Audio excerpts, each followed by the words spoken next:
en parler la prochaine fois. Vous vous rappelez, là. Alors, oui, c'est vrai. Hey, j'ai oublié deux trucs. J'ai oublié ça, puis j'ai oublié l'offrande. Merci, Gaston, on me surveille, là. Alors, pour l'offrande, vous savez le fonctionnement. Il y a la boîte en arrière. Vous pouvez faire des dons électroniques, virements Interac. Comment ça fonctionne? Allez voir notre frère Gaston, ça fait plaisir de l'expliquer. Et ça ressemble pas mal à ça. Alors, sur ce, j'ai-tu oublié autre chose? Non? C'est bon? Il y a de la joie? Excellent, super. Hein, je suis vraiment excité aujourd'hui. Hein? Ça fait différent des autres fois, hein?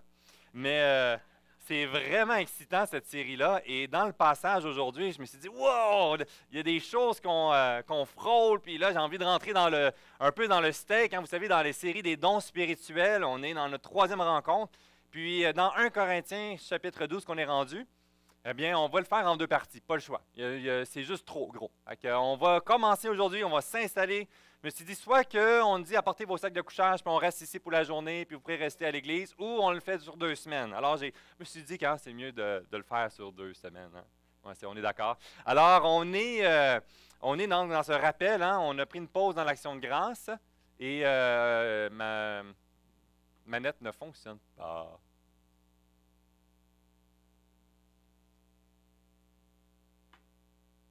C'est encore un code 13. C'est pas grave. Alors, comme vous pouvez voir à l'écran, hein, un petit rappel sur la série des dons spirituels.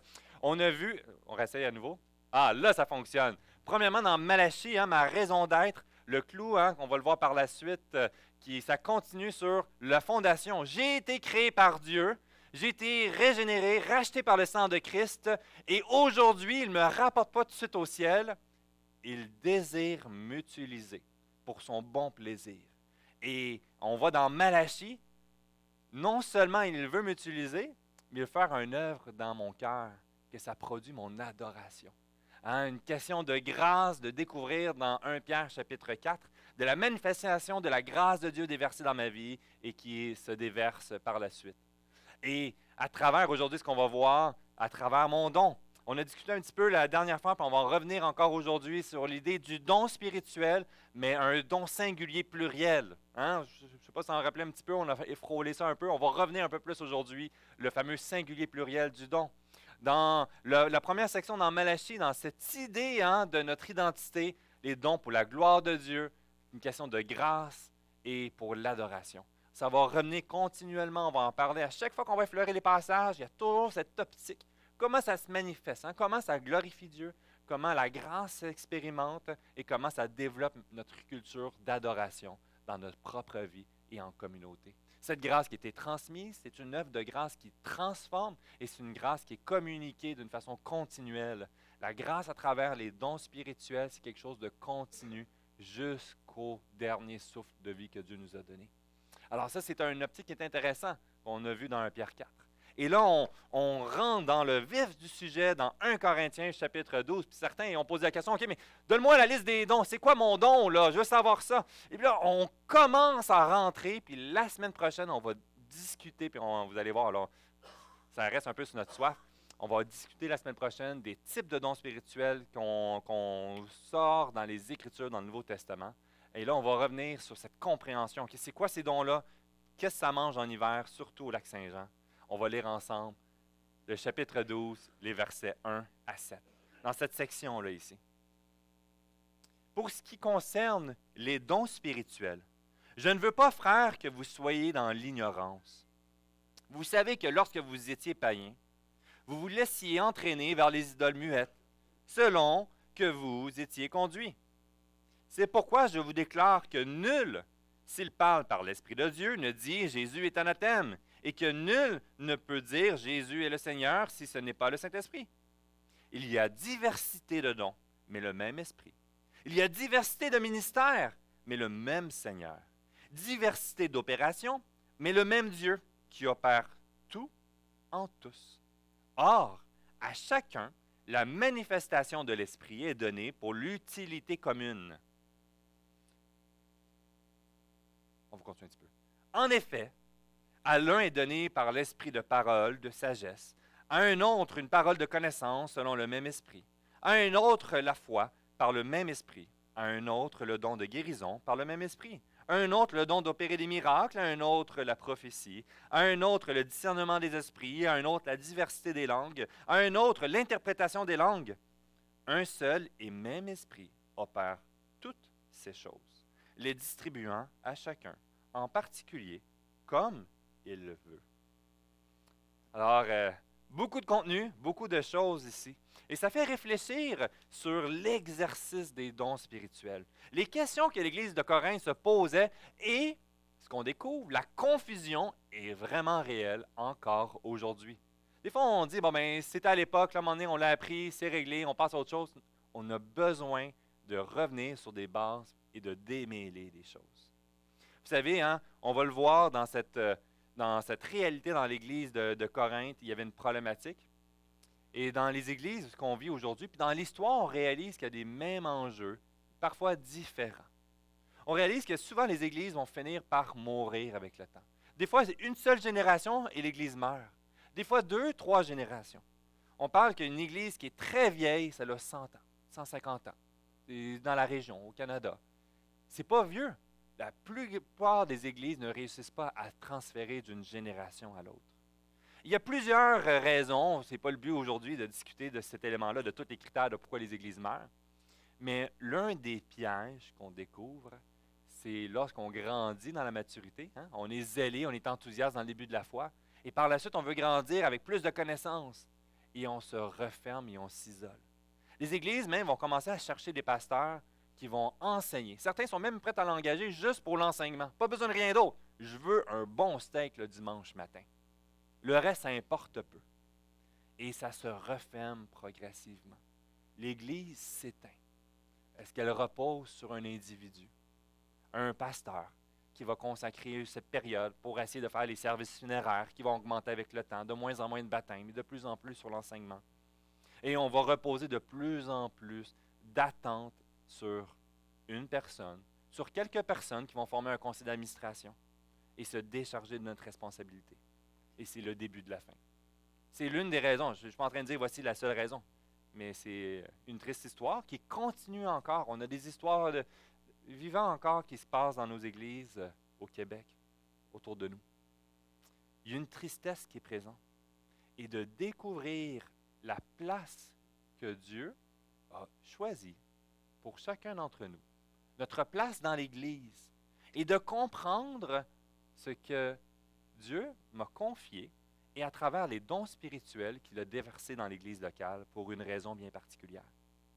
L'une des problématiques dans l'Église de Corinthe, c'était dans toute cette confusion à travers les dons spirituels sur la recherche de la puissance. C'était cette fameuse puissance parce que certainement qu'il y a quelque chose qui était divin. Il y a quelque chose dans les dons spirituels qui n'est pas normal, qui n'est pas sur une capacité qui en découle. Et bien que lorsqu'on voit dans le contexte qui est abordé ici dans 1 Corinthiens, ça faisait au moins un an et demi que Paul avait à plusieurs reprises instruit l'Église de Corinthe sur les dons spirituels. Puis malgré tout, il devait revenir pour instruire à nouveau sur ses fondations, pour démêler les confusions. Une problématique, c'était dans la recherche de cette puissance. La recherche de la puissance est aspirer à avoir les dons les plus visibles et essayer de démontrer que telle personne a tel don et a cette capacité bien meilleure que tous les autres de l'Église. Cette fameuse rivalité, cette fameuse compétition, cette recherche d'une puissance qui va les amener à être accomplis. Encore, hein, je trouve, on parlait dernièrement des histoires pour enfants, puis les épisodes qui est véhiculé, ces fameux messages hein, de l'enfant qui est orphelin ou qui a une histoire triste, puis que là, finalement, il y a un pouvoir, et enfin, il va libérer et sauver le monde. Et c'est grâce à lui, et toutes les grandes personnes ont besoin de celui-là qui va arriver avec cette puissance. Et souvent, les bandes dessinées, hein, ces histoires, ça en découle en arrière. Mais dans le propre cœur de chacun d'entre nous, c'est quelque chose qui nous séduit beaucoup. C'est un piège dans lequel l'Église de Corinthe est exposée. Et l'une des choses qui est intéressante, c'est qu'à travers, malgré les instructions qu'ils ont reçues, malgré la croissance qu'ils ont développée dans la maturité chrétienne, ils avaient cette confiance d'avoir toute la sagesse pour être capable de discerner, mais ils croyaient à tout ce qu'ils voyaient et tout ce qu'ils attendaient. Il y avait des faux prophètes qui venaient, puis qui enseignaient des mauvais messages. puis ils le grabaient, ils l'assimilaient. Ils étaient émerveillés par leur charisme. Ils étaient émerveillés par les prophéties qu'ils accomplissaient. Ils étaient émerveillés par les choses visibles, mais qui étaient à l'encontre de la parole de Dieu. Et ici, il y a une mise en garde. Et la mise en garde dans la compréhension des dons spirituels, dans les versets 1 à 3, c'est de revenir sur les fondations sur lesquelles reposent les dons spirituels. À travers, on dit certainement, le Dieu trinitaire. La compréhension que ça vient de Dieu, que c'est pour Dieu, et dans l'accomplissement de sa volonté, et non à l'encontre de sa volonté. Dans les versets 1 à 3, puis ce qui est drôle ici, c'est drôle et pas drôle, c'est que l'un des grands débats qui était relié ici, c'est qu'on ne reconnaissait pas l'humanité de Jésus. Et là, il y avait des faux prophètes qui arrivaient, puis ils exerçaient, puis ils montraient avec du spectaculaire, puis les gens étaient émerveillés par le spectaculaire, puis ils étaient influencés par dire, mais peut-être que Jésus, finalement, est juste Dieu, mais pas homme. Aujourd'hui, on remet souvent en attaque plutôt la divinité de Jésus et moins l'humanité de Jésus. Mais à l'époque, c'était un autre enjeu, une autre facette. Ils étaient impressionnés par les manifestations visibles au détriment des fondations théologiques. Le piège de se laisser naviguer par ce que nous voyons sans discerner. Et cette puissance que Dieu déverse à travers ses dons spirituels sont toujours ancrés sur des fondations de roc. De ne pas se laisser naviguer de tout vent, de tous côtés, mais de revenir, et on le voit dans les premiers versets, 1 à 3, de revenir sur les fondations, sur la centralité de Christ, sur l'autorité du Seigneur, que s'il y arrive et qu'il y a des dons qui se manifestent, que ce soit des prophéties, des choses spectaculaires et qui nous apportent un autre message, eh bien que cela soit hérétique, rejeté. Et pour cela, on a besoin de ce discernement. On ne doit pas se laisser confier sur ce que la personne dit en avant. On doit aller chercher à l'origine des sources, ce qui est la parole de Dieu. Si j'arrête de me nourrir de la parole de Dieu, je vais me laisser impressionner par ce que je vois et ce que j'entends. Et je vais être déçu. Et je vais finir par blâmer Dieu. Mais ultimement, notre responsabilité nous appartenait. Dieu nous a donné tout ce que nous avions pour être capable de différencier les dons qui viennent de lui et les choses qui ne viennent pas de lui. Alors, c'est la première section. Premièrement, il y a certainement quelque chose d'impressionnant de voir Dieu agir à travers les dons spirituels. Mais nous sommes premièrement appelés à différencier, à discerner.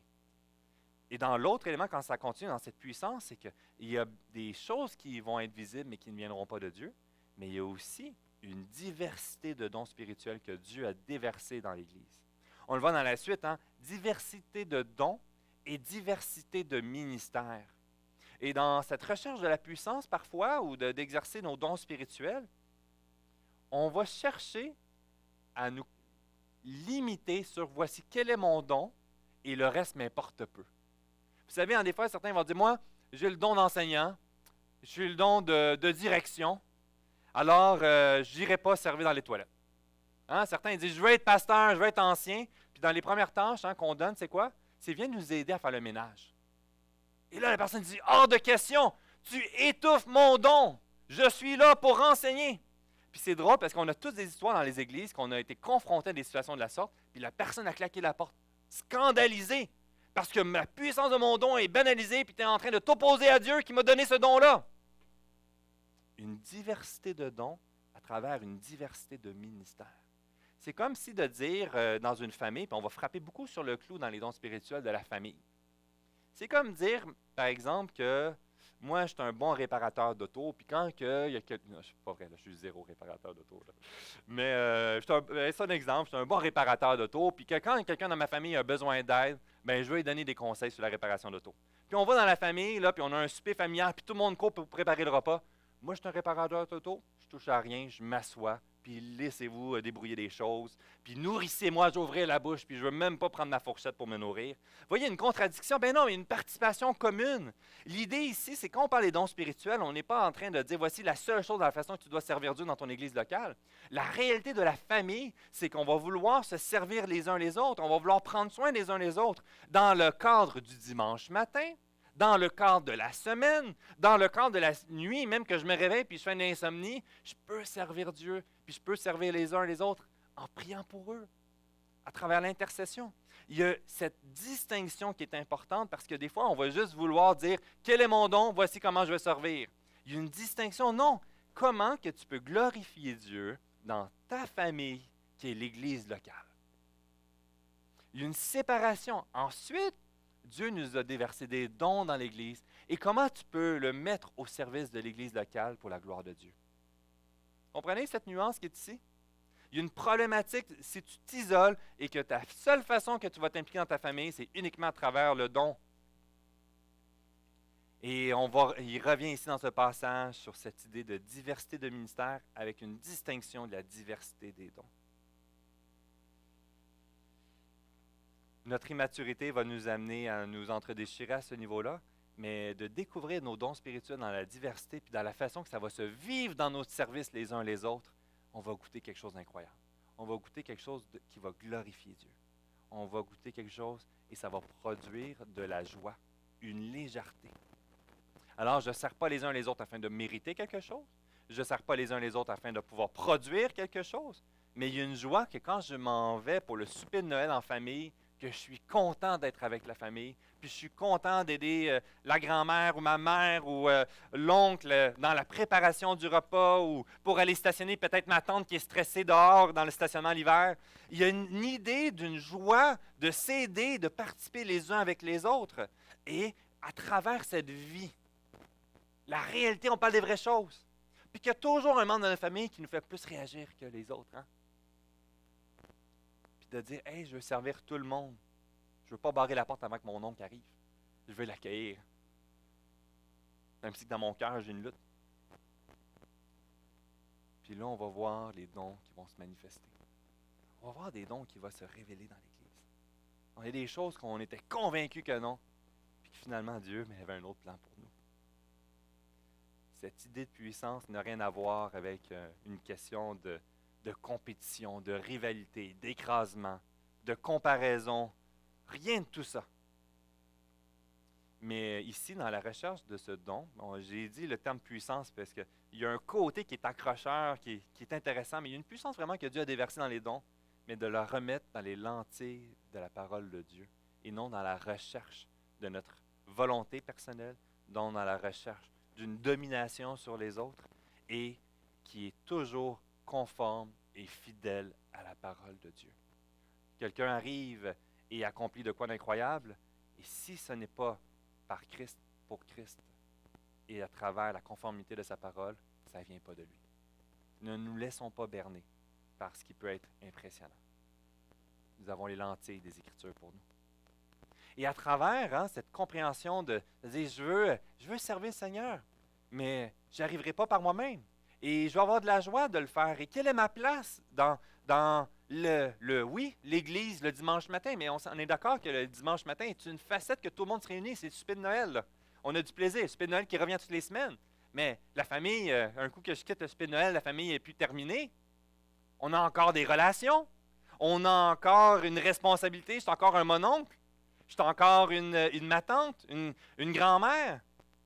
Ça le continue jour après jour. Et l'Église se vit jour après jour. Et mon don s'exerce jour après jour. Le piège est donc de vouloir mettre dans une boîte, d'exercer mon don spirituel le dimanche matin dans un 15 minutes et voilà, j'ai terminé, j'ai fait mon travail. C'est une question de notre vie, de notre nouvelle identité et d'exercer notre don qui est unique. Ici, dans cette idée de don unique, on va en parler un petit peu plus, mais dans cette recherche-là, il y a souvent de la confusion. Vous savez, dans l'Église précédente, on était dans une Église très multiethnique, multiculturelle, très intéressant. Il y a un côté anglophone, francophone, puis le Seigneur, dans son humour, je le dis, m'a envoyé dans l'ouest de l'île parce que jamais j'allais parler en anglais, puis finalement, il m'a envoyé servir dans un contexte anglophone. Et c'est bon, il fait une œuvre dans la vie de ses enfants. Souvent, on est exposé avec des gens qui venaient à l'Église et qui disaient « Voici ma capacité, exerce-la pour le Seigneur ». Et à 2 reprises au moins, il y avait des parents qui arrivaient, puis ils rencontraient le premier dimanche matin. Puis ils disaient « Voici mon enfant est doué pour la guitare, c'est son don. J'aimerais ça qu'il joue dans l'équipe de louange maintenant. » Et si ça ne fonctionne pas, c'est correct, on va aller dans une autre église. Tu dis, wow! Il y a comme une confusion ici, puis il a dit, mais attends une minute, là, bonjour, on peut-tu venir vous visiter? Puis après quelques semaines, là, ça ne marchait pas. Hey, voici toute la capacité de mon enfant, tu ne veux pas l'épanouir, il va le faire pour le Seigneur. Fait que, les motivations sont bonnes, il est bon à la guitare, il veut le faire pour le Seigneur, il faut qu'il fasse en avant. C'est son don spirituel, tu es en train de brimer Dieu. Ces personnes-là ne restent pas longtemps, elles quittent avec le temps.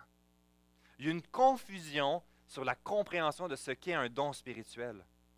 Il y a une confusion qui, à la lumière des Écritures, nous remet certains balises pour différencier, pour reconnaître. On voit dans la section, dans le chapitre 12, vraiment un survol de dons spirituels. Mais il y a une question qu'il faut se poser, c'est qu'à travers ça, est-ce que c'est un don ou un talent? Puis ça, c'est important à faire la séparation. Finalement, ça va peut-être causer plus de confusion que de réponse, mais il y a une séparation claire parce qu'on a tous des talents. On a tous des capacités. Dès notre naissance, on voit que les enfants naissent différemment, certains beaucoup plus entre-gens, d'autres beaucoup plus de réflexion. On a des capacités, on a des expériences, on a des bagages. Et des fois, on va mélanger les talents avec les dons spirituels. Est-ce que parce que je suis bon avec la guitare, que c'est mon don spirituel automatiquement? Est-ce que parce que je suis capable de communiquer en avant, c'est mon don spirituel? L'une des différences qu'on fait ici, qui est important, entre un talent et un don spirituel, c'est qu'un talent est une capacité qu'une personne a, que Dieu a permis dans la création, qu'il a depuis sa naissance, ou qu'il a développé avec le temps, ou récemment, il y a un nouveau talent qu'il n'avait jamais connu, qu'il peut développer, qu'il peut apprendre. Mais ce n'est pas relié à la nouvelle naissance. Ce n'est pas relié à travers l'œuvre de l'Évangile dans sa vie. Un don spirituel, c'est quelque chose qu'il a reçu après la nouvelle naissance. Dans cette section, à 6 reprises, il est noté selon l'Esprit. Que c'est l'Esprit qui décide. Ça vient de l'Esprit de Dieu. En réalité, les dons spirituels, quand on reprend tous les passages, la Trinité a participé dans la distribution de ton don spirituel. Et ça s'est passé à partir de la nouvelle naissance. Fait que là, à un moment donné, il y a une confusion. Oui, mais je vois que j'avais un talent, et là, est-ce que ça peut être un don? On va en parler la semaine prochaine. On va essayer de démêler un petit peu tout ça. Mais il y a une clarté que ce n'est pas parce que tu as une capacité, un talent, que c'est nécessairement un don spirituel. Le don spirituel vient au moment de la nouvelle naissance, c'est l'Esprit de Dieu qui le donne, et il accomplit une œuvre pour un objectif bien précis. Alors, comment ça peut se vivre? Comment ça peut s'expérimenter, le don spirituel? On le voit ici, on l'a vu dans 1 Pierre 4, puis on va continuer que finalement, ça va revenir dans les listes qu'on entend de dons spirituels, de paroles et de services. Il y a des dons de parole, puis il y a des dons de service. Et quand tu ressors, mais ça peut t'aider de dire, bon, mais ça peut être plus un plus qu'un autre. Des dons de parole de façon très générale, tels qu'une parole d'encouragement, une parole d'exhortation, une parole d'instruire, mais c'est toujours une parole qui est soumise, comme dans les premiers versets, à la parole de Dieu, que l'Esprit va utiliser à travers la soumission de la parole de Dieu. Jamais en opposition. Jamais de nouvelles choses obscures qui n'ont jamais été instruites avant, puis voici une nouvelle direction à prendre. On en parlait dans le cours hier, justement, sur la parole de Dieu, puis l'importance des autorités, puis qu'il y a souvent eu des révélations de nouveaux écrits. On a souvent entendu des gens qui disent, voici une nouvelle parole. Ce que vous avez entendu dire, c'est faux, mais voici un ange se manifeste et démontre la vérité, le message qui était caché. Et ça ne vient pas de Dieu. Alors ici, à travers les messages de parole, autant dans la source, mais aussi dans l'importance de la responsabilité de la personne qui exerce son don de parole, de le faire passer dans la lentille des Écritures. Est-ce que ça vient vraiment de Dieu? Qu'est-ce que les passages disent? Et autant dans les dons spirituels, ce qui est intéressant, c'est que certains vont amener pour dire, bon, ben, un don spirituel, ce n'est pas un talent, donc je l'ai ou je ne l'ai pas, et puis je n'ai pas de responsabilité, puis ça sort tout seul. Mais dans les Écritures, on découvre à plusieurs endroits que nous avons une responsabilité à travers le don que Dieu nous a confié.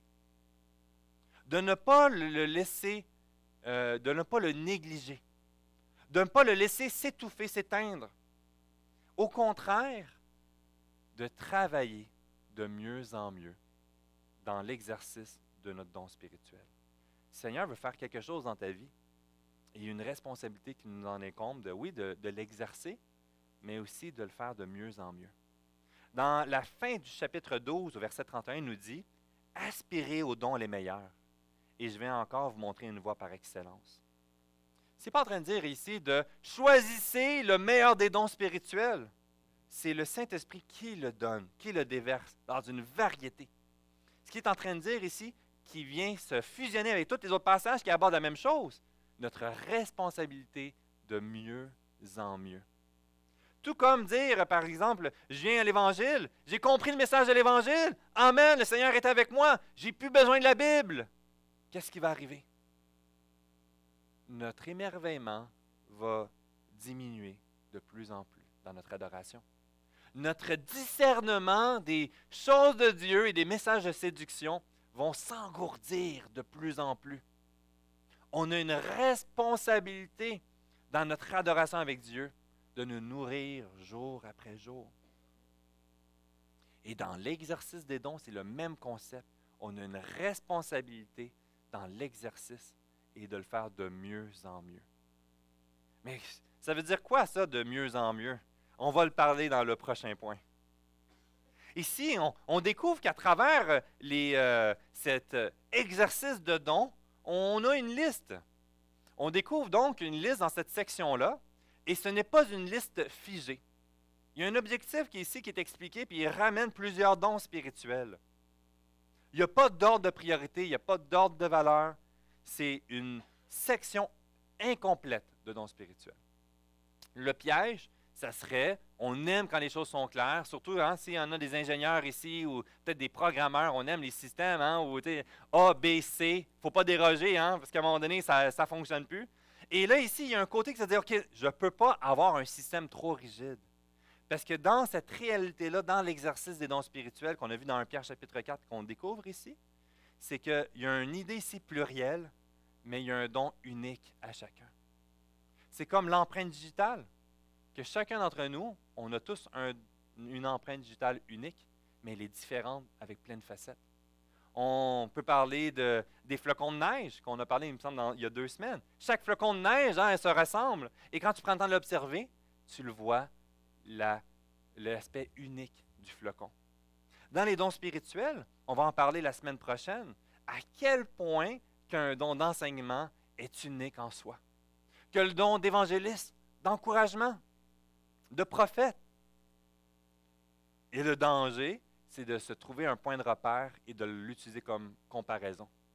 Soit pour l'imposer aux autres, ou soit l'imposer sur nous-mêmes et dire « Ah, je ne suis pas un évangéliste à cause de ci, à cause de ça. Regarde Billy Graham, lui c'était l'évangéliste. Regarde John MacArthur, John Piper. J'ai pas ce don-là, alors je ne servirai pas Dieu. » Et là, on diminue et on banalise notre propre don et la place que Dieu nous a donnée. Ici, c'est intéressant, on découvre, et je vais survoler juste rapidement, là, mais on découvre le don de sagesse. Dans le don de sagesse ici, qui fait une référence à la compréhension d'une vérité doctrinale. Donc, de saisir avec vivacité, de bien saisir une vérité théologique de Dieu et de pouvoir la communiquer, de pouvoir le voir dans une situation. La connaissance, la capacité d'appliquer la vérité dans la vie. La foi. Il dit c'est un don spirituel qui fait probablement une capacité qui n'est pas normale de faire confiance à Dieu dans des circonstances extrêmes. On va voir des gens, on dit, mais voyons, non, ça se peut pas, il doit être hypocrite. Dans ton cœur, il doit faire la rumba ou la panique générale, mais tu le vois qu'il fait confiance à Dieu, il n'y a pas de problème. Puis là, tu pourrais diminuer en disant, ah, je suis tellement un mauvais chrétien. Mais de voir que cette personne a ce don de la foi. De la guérison. Ici, on parle vraiment dans cette optique d'une guérison physique, une guérison de capacité de pas d'intercéder pour quelqu'un pour la guérison. Ici, dans ce don de guérison, c'est la personne qui est dans un état et qu'elle a une guérison complète, instantanée, qui est pas un soulagement et que ça revient, c'est de passer d'un état à l'autre à un moment exact, bien précis. Les pouvoirs miraculeux, donc tout ce qui est référence à l'exorcisme de démons, ou dans l'éduction d'un handicap physique. Oh, oui, c'est ça. Tout ce qui est pouvoir miraculeux, on parle d'éléments démoniaques ou démoniaques et physiques qui relient ensemble. La prophétie, capacité telle que les prophètes de l'Ancien Testament de déclarer un message de Dieu directement relié avec toujours la lentille de la parole. La capacité de distinguer les esprits, le don de différencier la parole de Dieu proclamée par un vrai prophète. Être capable de pouvoir distinguer ce qui vient de Dieu puis ce qui vient de Satan. Les langues, capacité de parler les langues vivantes non apprises.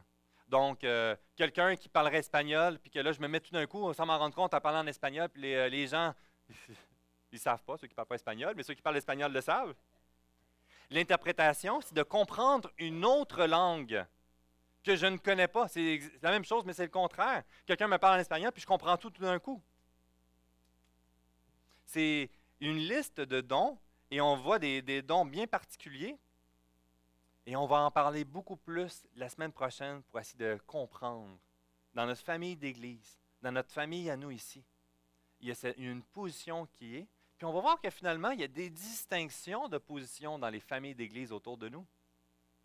C'est qui a raison? Hein? Qu'est-ce qu'on fait avec eux? Est-ce qu'on crie après eux? T'es dans le tort! On va en parler la semaine prochaine. Manquez pas ça. C'est une importance ici de comprendre que Dieu a déversé une variété de pleines couleurs de dons spirituels. Et à travers notre propre Église, Dieu a déversé des dons dans la vie de chacun de ses enfants pour l'exercer et se glorifier. Et ici, on découvre qu'à travers ces dons, qu'on va voir la semaine prochaine, dans le but de la gloire de Dieu dans l'Église. C'est vraiment cette idée que Dieu veut se glorifier et il a déversé les dons spirituels dans l'Église et que ça va glorifier Dieu en s'exerçant les uns avec les autres dans l'Église locale et non juste l'idée de l'Église universelle. Hein, dans le verset 7, il dit « À chacun la manifestation de l'Esprit est donnée pour l'utilité commune. » Premièrement, c'est une question pour la gloire de Dieu. On le revient à chaque semaine, je ne développe pas trop cette idée-là. La gloire de Dieu. Dieu veut se glorifier. Dieu veut avoir plaisir et prend son plaisir lorsque nous vivons nos dons les uns avec les autres. Lorsque nous le faisons à la façon digne qui le glorifie. Il veut se glorifier qu'on exerce nos dons. Puis dans Malachie, ce qu'il dit, c'est qu'il prend son plaisir dans nos motivations de cœur, dans les raisons de pourquoi que je le fais, dans mon attitude, dans la façon que j'exerce l'autre. Vous savez, certains disent, moi j'ai le don de prophète, fait que j'exhorte les autres à travers la parole de Dieu. Il prend la Bible, puis pétain, toi, tu manques d'amour! Pétain, toi, tu luttes avec l'alcool, tu devrais pas, tu es un sale pécheur! Voyons, est-ce que ça glorifie Dieu dans la façon que, dans nos motivations, mais aussi dans le comment qu'on exerce notre don?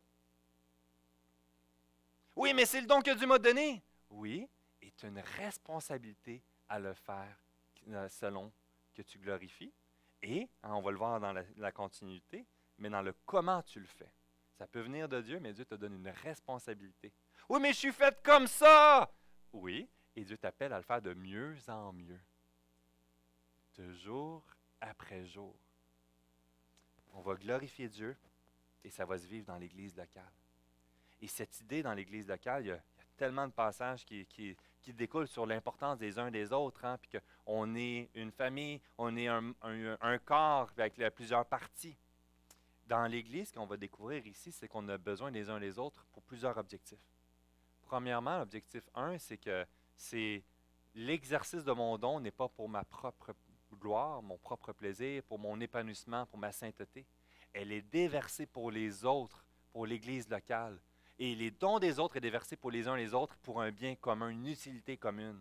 Et Dieu veut prendre soin de moi et ça va s'exercer à travers mon service et l'application de mon don et en recevant les dons des autres. On va s'édifier, on va s'encourager. Puis certains, mais ils ont besoin de grandir. Puis ils ont besoin des autres pour grandir. La beauté d'une église vieillissante, vous savez c'est quoi? c'est qu'on a des gens plus âgés qui ont acquis une sagesse et une expérience qui peuvent pouvoir transmettre à la prochaine génération. Une église de jeunes, il y a un beau côté parce qu'il y a un zèle. Vous savez, le zèle du nouveau croyant qui a hâte de foncer et qui est prêt à saigner du nez 2, 3 fois. Avec le temps, on est tanné de saigner du nez, fait qu'on fonce moins. Tu sais, des fois, on dit, tiens. Puis les jeunes ont un zèle qui est excitant puis ça fait du bien. Mais ils ont besoin d'une sagesse de l'autre génération. Ils ont besoin d'apprendre. Ils ont besoin d'écouter. Puis la génération qui a passé, mais, je dis vieillissant, mais on pourrait dire plus sage. Hein? Sagissant, peut-tu conjuguer ça? Mais la génération qui a mûri, qu'on s'attend qu'il a mûri, a une responsabilité à pouvoir prendre soin et accueillir la nouvelle génération. De l'aider à découvrir son don. De l'aider à ce qu'il puisse le développer différemment, sans imposer notre propre vision du service, de ministère, sans imposer notre vision de comment notre don est, mais de revenir et de laisser Dieu faire cette œuvre dans la vie. On a besoin des uns des autres pour l'exercice de notre don, mais aussi dans le discernement des dons. On a un questionnaire ici, puis je veux l'offrir pour ceux qui aimeraient. Si Leonardo, tu peux en distribuer. Si ça vous tente, là, levez la main. Puis si ça ne vous tente pas, on va quand même sûrement en distribuer un quand même. Là. Mais ici, je peux-tu demander à quelqu'un d'autre de distribuer Tim? Ouais, merci. Pour ceux qui veulent. Puis vous savez quoi? Le piège avec un questionnaire, là, c'est de dire voici ce que moi j'aimerais être. Voici moi ce que je pense que je suis. Si tu penses que tu as un excellent don de compassion, puis qu'après avoir rencontré la personne, tout le monde pleure tout le temps découragé, peut-être que ce n'est pas ce don spirituel, mais tu aimerais avoir cette capacité-là. Pour moi, la meilleure façon de discerner, eh bien, c'est de le faire faire par quelqu'un qui te connaît dans l'Église. La meilleure façon. Maintenant, tu peux le regarder, puis tu peux le faire toi aussi. Mais il y a une réserve. C'est un questionnaire qui est imparfait, qui est limité, qui donne des points de repère. Et aussi, encore, on en a parlé, hein, ça va donner juste un élément de don. Mais il y a une diversité à relativer, à reconnecter ensemble un enseignant avec le don de compassion. Donc, vous allez le voir, moi, dans ma tête, tout de suite à qui que je pense, c'est à François Picard. François Picard, qui était l'ancien directeur de notre séminaire Sembec. Puis quand il enseigne, il pleure. Pas de découragement, mais il connecte avec les gens, avec le message, puis il pense à telle personne, puis là, il tombe en larmes, c'est incompréhensible. Cette personne-là, mais tu le veux dans les bons contextes, tu le veux dans les services funéraires, tu le veux qu'il va pouvoir accueillir celui qui a tombé, pour le ramener dans la grâce et l'instruire. Celui qui a un don de prophète, mais qui n'a aucune compassion, un service funéraire peut être un petit peu plus froid. Vous comprenez, il y a comme des occasions, mais en même temps, il y a besoin d'apprendre aussi. Il va falloir qu'il en fasse. Si c'est un berger, un enseignant. Alors, on a besoin de l'Église pour discerner notre don. On a besoin des autres aussi pour discerner notre don. Et il y a de quoi que finalement, ça se découvre en servant Dieu, en prenant les opportunités à trouver notre place dans la famille.